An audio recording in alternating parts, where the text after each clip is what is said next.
মোফাজ্জল করিম, এই যে মার্কিন প্রতিনিধি দলের এই উচ্চ পর্যায়ের প্রতিনিধি দলের সফর, এ নিয়ে আপনার ভাবনাটা আমরা জানতে চাইব। মেইনলি দুটো এজেন্ডা, যেটা অর্থনৈতিক সহযোগিতা এবং সংস্কার, এই দুটোতেই যদি একটু আলোকপাত করতেন। ধন্যবাদ আপনাকে। বাংলায় একটা কথা আছে, মেঘ না চাইতেই জল।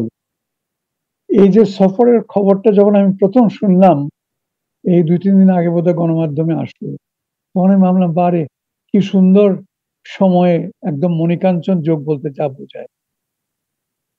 অন্তর্বর্তীকালীন সরকারকে মার্কিন যুক্তরাষ্ট্র প্রায় সঙ্গে সঙ্গেই শুধু স্বীকৃতি নয়, সহযোগিতার আশ্বাসও দিয়েছে, এবং তারই ফলশ্রুতিতে, তারই বহিঃপ্রকাশ হিসাবে এই সফরের আয়োজন। এবং এটি অত্যন্ত গুরুত্বপূর্ণ একটি প্রতিনিধি দল, অত্যন্ত উচ্চ পর্যায়ের প্রতিনিধি দল, এবং যাদের আমাদের এই মুহূর্তে দরকার। সরকার সংস্কারে হাত দিয়েছেন, বিশেষ করে অর্থনৈতিক, ব্যাংকিং খাত ইত্যাদিতে। তো সেইখানে মার্কিন যুক্তরাষ্ট্র স্বপ্রণোদিত হয়ে, এমন নয় যে বাংলাদেশ সরকার বা আমাদের মাননীয় প্রধান উপদেষ্টা আমন্ত্রণ জানিয়েছেন, তা নয়। তারা স্বপ্রণোদিত হয়ে তারা আসছেন, এবং তাদের এই সফরে ওয়ালটন টেলিভিশন মাত্র 25,490 টাকায় পাচ্ছেন গুগল টিভি। একটা নিশ্চয়ই অত্যন্ত ফলপ্রসূ একটা কিছু হবে, এটাই প্রত্যাশা।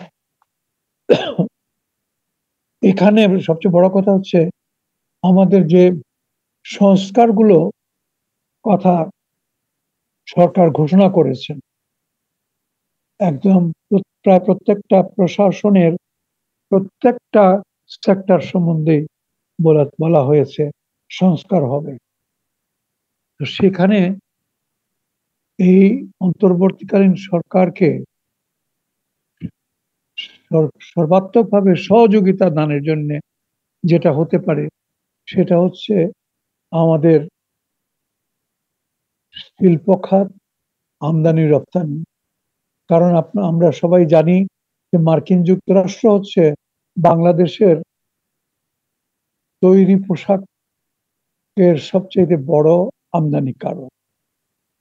এবং অতি সম্প্রতি আমরা লক্ষ্য করলাম যে গত কিছুদিনের এই যে অস্থিরতা বাংলাদেশে চলছিল, এর ফলে প্রায় 10% মতো কমে গেছে, হঠাৎ করেই কমে গেছে। হঠাৎ করে এই অর্থে যে ধারাবাহিকভাবেই তো এটা বেশ ভালো স্টেডিলি চলছিল, বরং আরো উন্নয়নের লক্ষণ ছিল।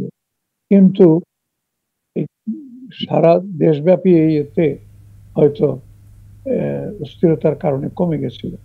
যাই হোক, এখন সরেজমিনে এই উচ্চ পর্যায়ের প্রতিনিধি দল, যার মধ্যে দক্ষিণ পূর্ব এশিয়ার দায়িত্বপ্রাপ্ত ডোনাল্ড লু, তিনিও আসছেন। এদের ফিরে যাওয়ার পর, এবং সর্বোপরি আমি বলবো ডক্টর মোহাম্মদ ইউনূস, আমাদের মাননীয় প্রধান উপদেষ্টা, তার যে আন্তর্জাতিক ভাবমূর্তি এবং তার যে মার্কিন যুক্তরাষ্ট্রের সাংঘাতিক রকমের গ্রহণযোগ্যতা, তার উপরে যে একটা আস্থা, এটার কাজ করেছে।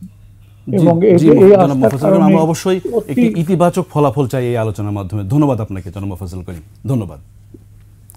দর্শক, কথা বলছিলাম সাবেক সচিব ও হাই কমিশনার জনাব মোফাজ্জল করিমের সাথে।